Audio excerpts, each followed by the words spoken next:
நடிகை வழக்கில் கண்டனம் தெரிவித்த நீதிமன்றம். அடுத்தடுத்த கேள்விகள் எழுப்பி ஷாக் கொடுத்த நீதிபதிகள். வேறு வழியின்றி சரண்டரான சீமான் தரப்பு. நடிகையிடம் நிபந்தனையற்ற மன்னிப்பு கோரிய சீமான்.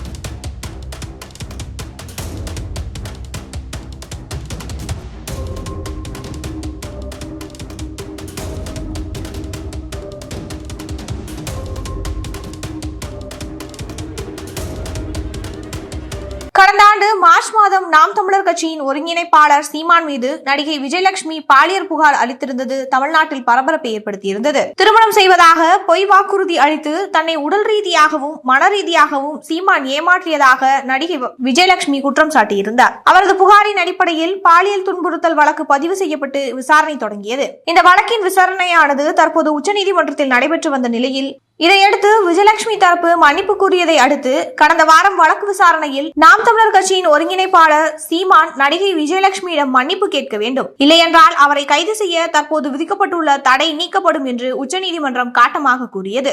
இதனை ஏற்றுக்கொண்ட சீமான் தரப்பு வழக்கறிஞர் விஜயலட்சுமியிடம் எழுத்துப்பூர்வமாக மன்னிப்பு கேட்க சம்மதம் தெரிவித்தார். இந்நிலையில் முன்னதாக சீமான் தாக்கல் செய்த பிரமாண பத்திரத்தில் மன்னிப்பு என்ற வார்த்தையே இடம்பெறாதது குறித்து நீதிபதிகள் கேள்வி எழுப்பியிருந்தனர். இதனை ஏற்க மறுத்த நீதிபதிகள் சீமானுக்கு கடும் கண்டனம் தெரிவித்திருந்தனர். இதையடுத்து இன்று மீண்டும் நடிகை விஜயலட்சுமி குறித்து அவதூறு பேசியதற்காக சுப்ரீம் கோர்ட்டில் நிபந்தனையற்ற மன்னிப்பு கோரினார் சீமான். எனது சொல் செயல்களால் விஜயலட்சுமிக்கு மனவலியோ காயமோ ஏற்பட்டிருந்தால் நிபந்தனையின்றி மன்னிப்பு கோருகிறேன். விஜயலட்சுமிக்கு எதிரான அறிக்கைகள் மற்றும் குற்றச்சாட்டுகளை திரும்ப பெறுவதாகவும் சீமான் பிரமாண பத்திரத்தில் குறிப்பிட்டுள்ளார்.